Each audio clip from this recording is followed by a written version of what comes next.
we've returned for the next set of questions. Yes. And apologies in advance if there's some pauses between questions. I am reading these directly off a phone screen rather than a notebook where I had them written down. So, can you easily delegate tasks to people? And what methods do you use? Are you able to press people?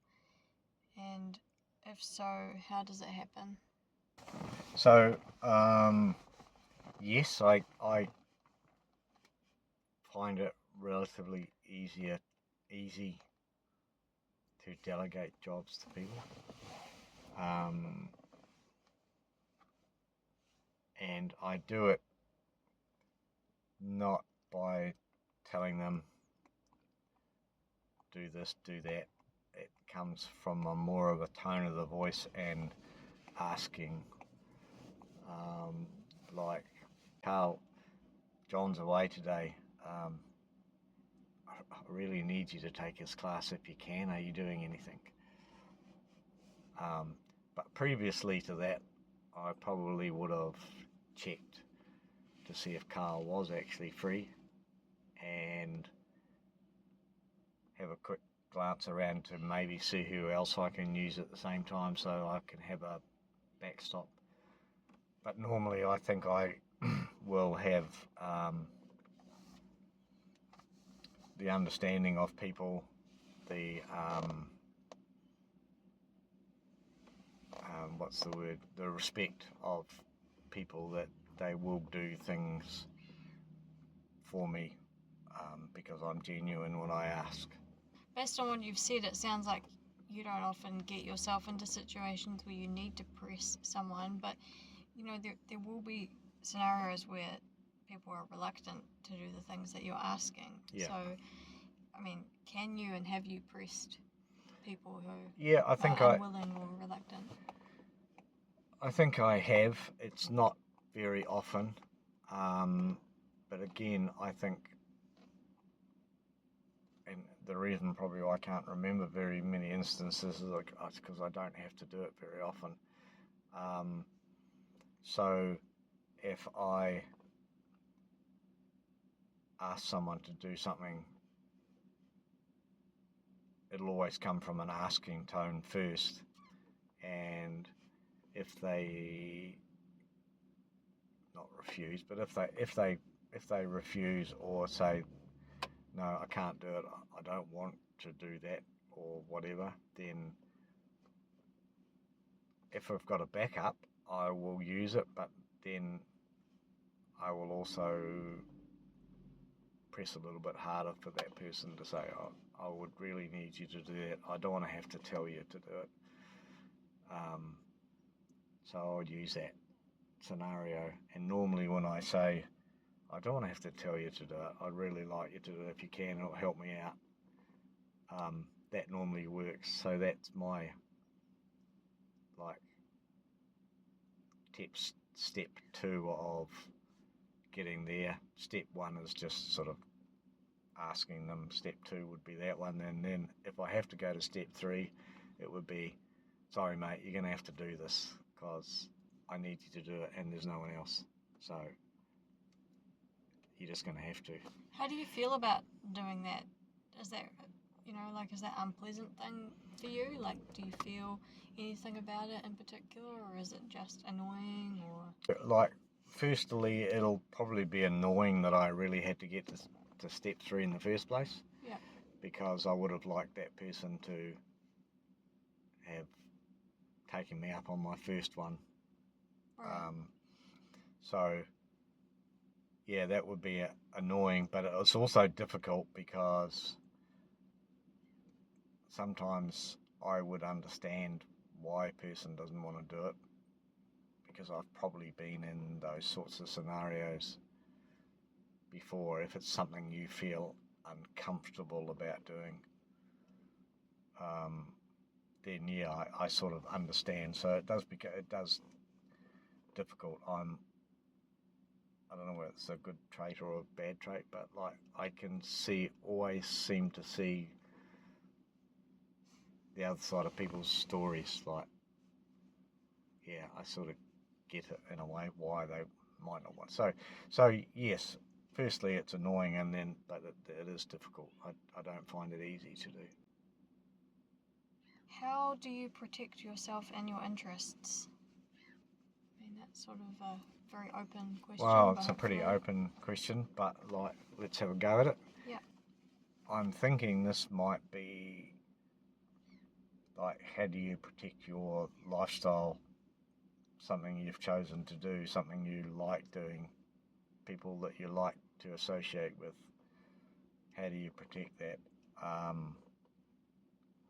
Yeah. I guess you protect it by just fostering relationships, keeping things ticking over. If an outsider or something or other like that feels like that they're making that situation annoying or dangerous or unsafe or something or other like that, I would probably take steps to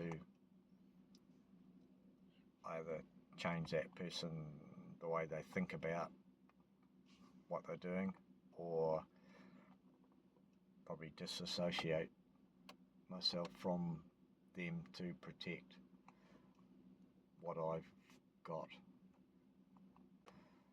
as well. Yep, I feel like this question is sort of asking about boundaries. You know, like Right.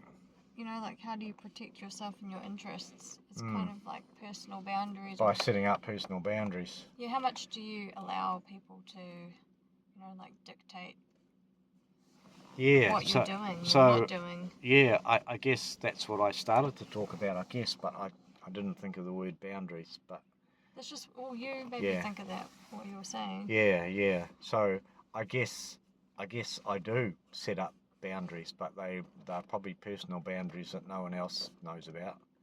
Like, someone walks into my house and I say, right, you're not to go past there, you're not to swear, you're not to do this, you're not to throw the ball for my dog, whatever, because it's got arthritis, you know, all those sorts of things. So, but those sorts of boundaries, I guess I do subconsciously set, and I'll be the only one that knows about them. Do you think of yourself as a strong person? And do others think of you as a strong person?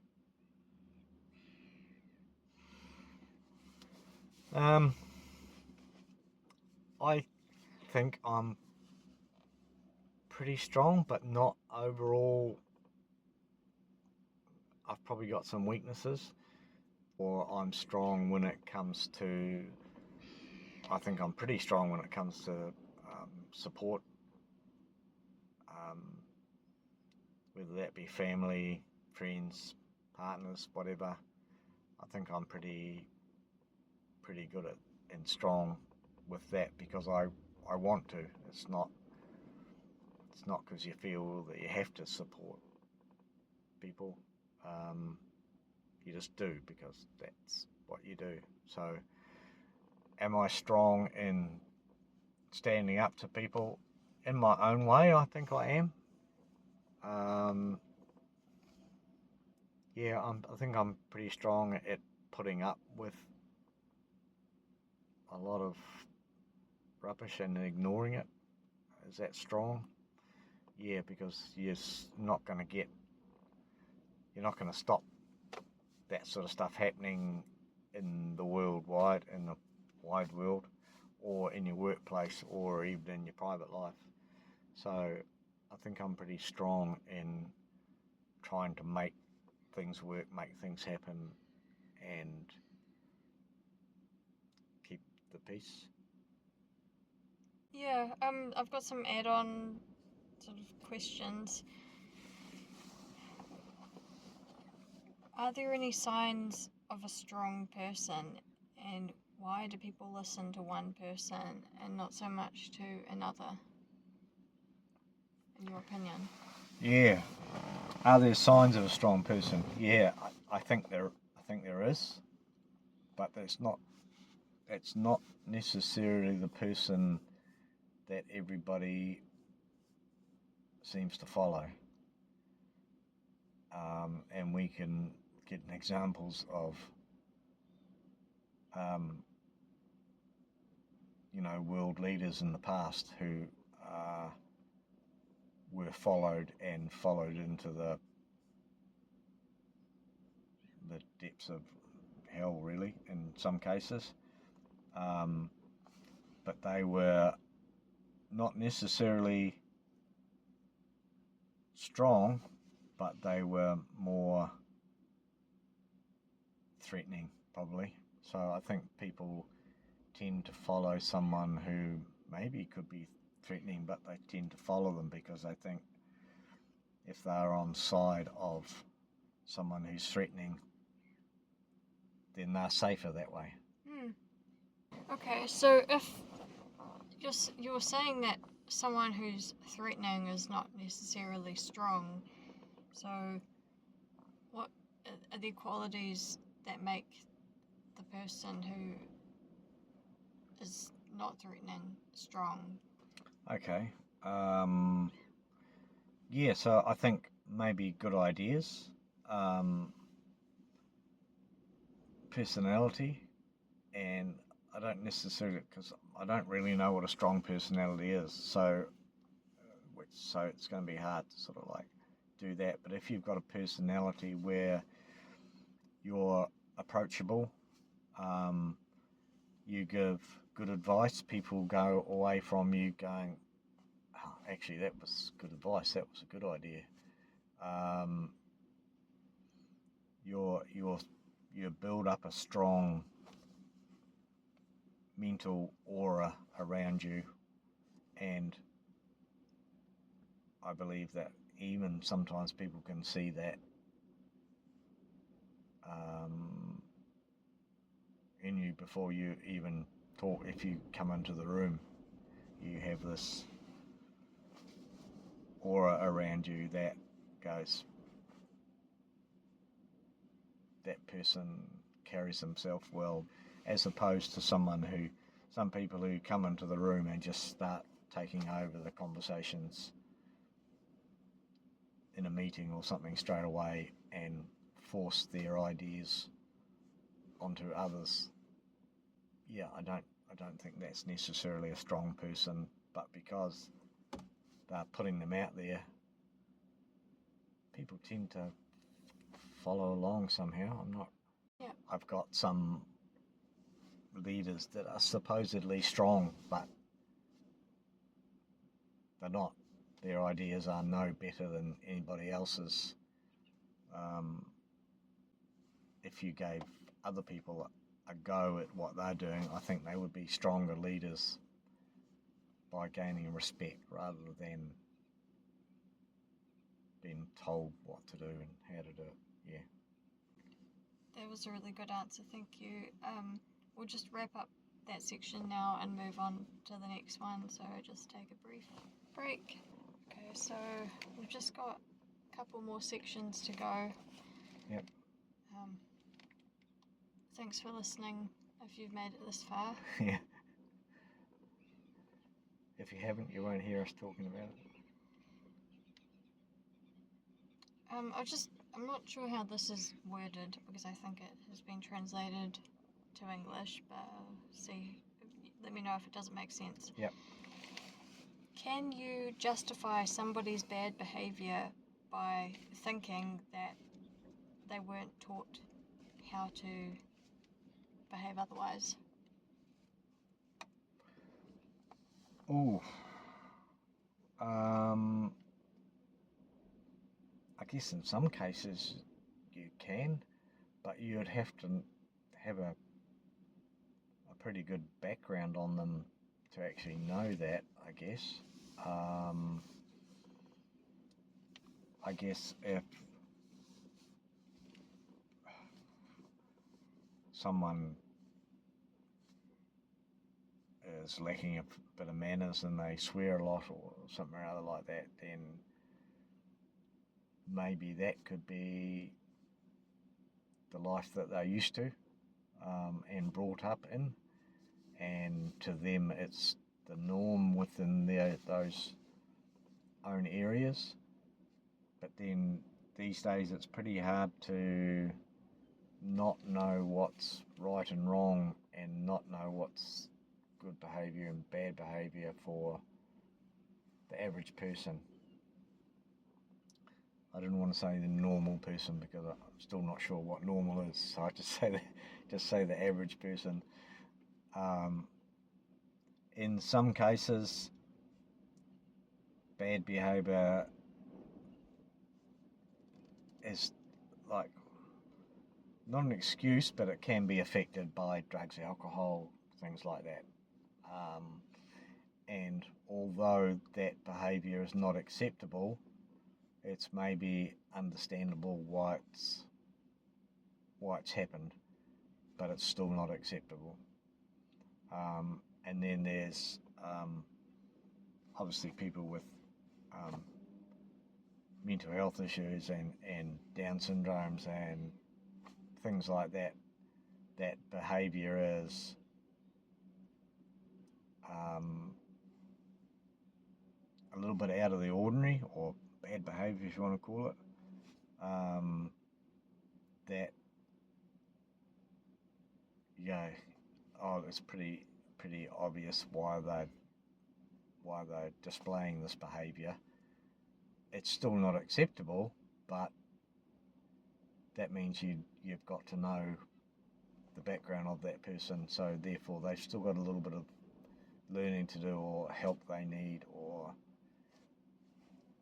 something like that as to why they're displaying that behaviour. And a lot of people will display bad behaviour, especially children. They will display bad behaviour directly after they've been good all day. Just towards the end of the day, all of a sudden there's a rush of hugely bad behaviour, and that's still not acceptable, but like, it's understandable if you understand children and how they operate when things like that go. Bad behaviour can quite often follow a hell of a lot of good behaviour. So do you balance it up? Yeah, you try and balance it up, because they've been good all day. 1 5-minute outburst and screaming fit and throwing things around the room doesn't constitute the whole day. Yeah. Okay, so you're kind of looking at a person holistically, or trying to, as much as you have information or knowledge about them. Yeah.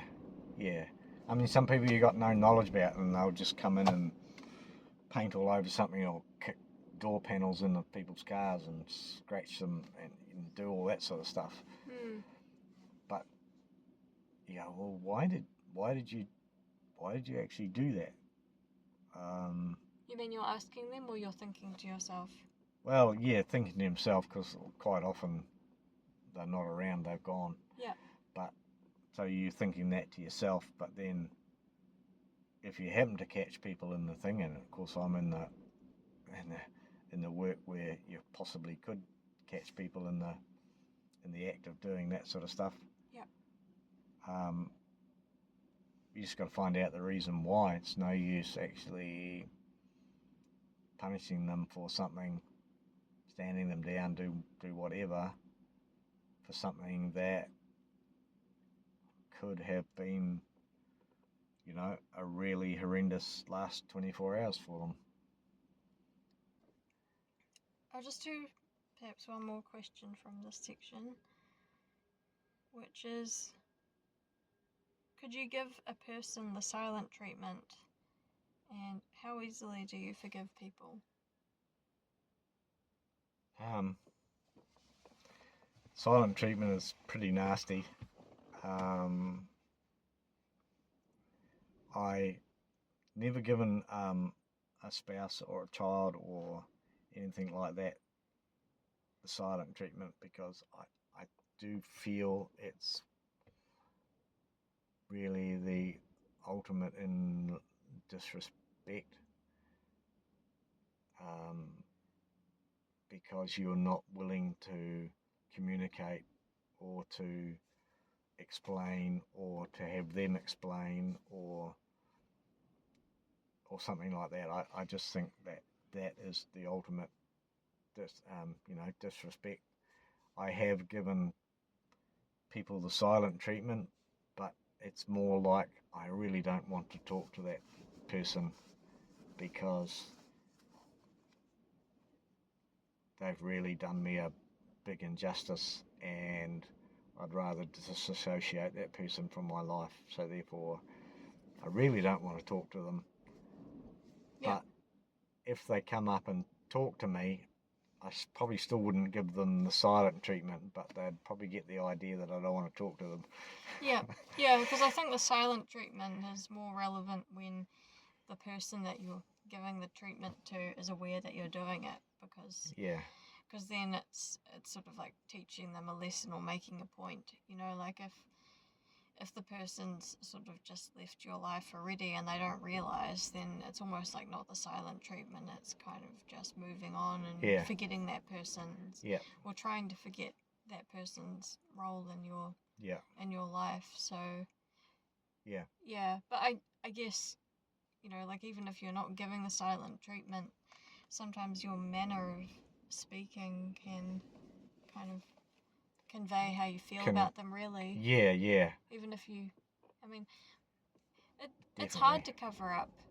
I think some people will do that better than others, but like how you truly feel is difficult to conceal, I think. Absolutely. So you find that? Yes. I mean, I try to, because I try to be like, treat everybody with respect, but there are some people that will be really difficult to talk to because their mannerisms or whatever is just like, and they've done you wrong in the past, like they've double crossed you or they've done something really nasty. Pinch money, pinch your girlfriend, whatever, it's something that they will know if they come to talk to you. You might not give them the silent treatment, but like you say, it's probably pretty obvious that you're not very pleased with them and really don't want to talk to them. Yeah. I know what you mean. We'll just slide on to the next section.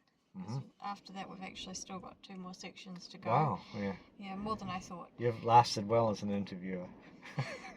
Thank you. This is quite a feat for me. I've never done an interview before. So, how do you express negative emotions? What does it look like? Negative emotions. Body language, I think. Probably.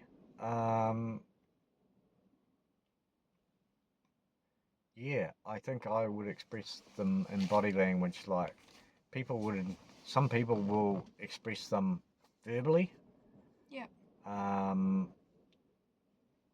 But I'm probably not the type of person that like tells someone what I really think of them. So that probably comes out, well, it probably comes out as body language, where the way you sit, the way you look at a person, the way you, it's an old adage. I always look around a meeting room to see who's engaged, and you can tell by people's body language. That person's not listening, that person's not listening, that person is, because they're up close, they got their elbows on the table and they're listening, they're looking at the person. Others get pushed back from the table, which is a sign that they automatically have disassociated themselves with whatever's going on at that table. It's like there's a few things that body language is easy to read maybe for some people, but maybe not for others. But yeah, I guess I express negative emotions that way. Okay, so with Yeah. that in mind, what does it mean to pour out your emotions? I guess that means to, and that can be good or bad emotions, doesn't it? Yeah, it doesn't specify. Yeah, so it can be good or bad. I, it's like what they call it, wearing your heart on your sleeve, where everybody knows what your emotion is. You walk into a room and people will say, "Ooh, what crawled up your trousers," or something or other like that, which means that it's just a body language thing. Um, and to pour out your emotions, in some cases, it's sitting down with someone and just letting stuff out verbally.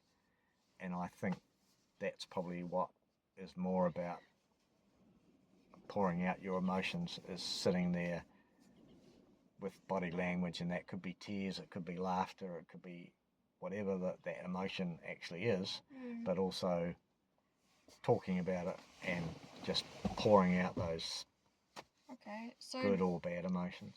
do you think it's acceptable to express emotions in that way, like you've just been describing? And can you give examples of inappropriate expression of emotions? Um, I think it's appropriate to pour out your emotions, but you'd probably have to pick the right people you pour out the emotions to, because some people are not going to be interested. Yeah. So that person that was just sitting in the car next door, it's not like we'd go and open the door and just pour out all our emotions to that person. Yeah. But someone that you're close with or having a affection to, or is trustworthy, good friend, stuff like that, then that's the sort of person you'll probably pour your emotions out to. Someone who's actually going to listen to you, Yeah. and maybe help you. Because I think people pour out bad or negative emotions or upsetting emotions because they want someone to recognise they're maybe in distress or something or other like that. And then people pour out good emotions because they're an expressive type person. They want to show people that they like everybody, and they pour out all these good emotions to people. Okay. Well, thanks for that answer. Did I answer the second part? It Is was it? give examples of inappropriate expression of emotions. Oh, right, yeah, that's what it was. So, violent expressions of emotions, that's inappropriate. Okay. So, chucking things around, hitting someone, Yeah. yeah, that sort of stuff. Yeah. What is the meaning of shallow emotions, and are there any emotions other than shallow emotions in your opinion? Wow. Yeah, shallow emotions, I think, are only a certain. I think my view of shallow emotions is someone who pours out emotions that are not really to the level that they say they are. So, for instance, if you, uh, what can I rate this to? If you stub your toe and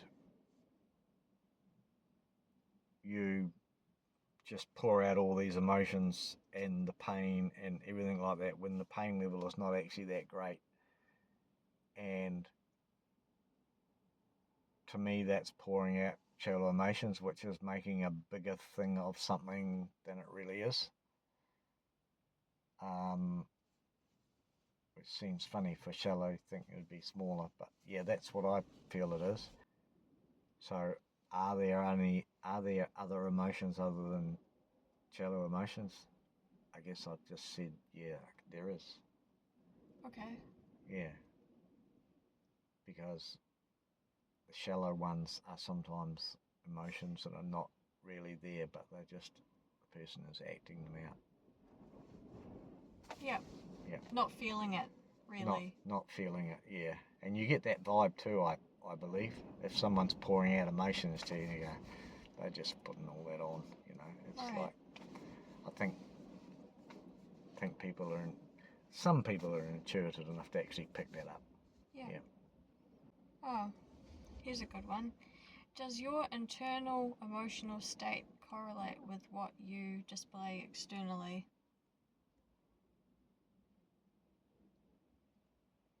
Yeah, I think so. I guess it's easy to maybe hide your emotions in certain things to certain people. I don't think there's any way you can hide emotions to partners or someone you love. I think they're too well in tuned to you to.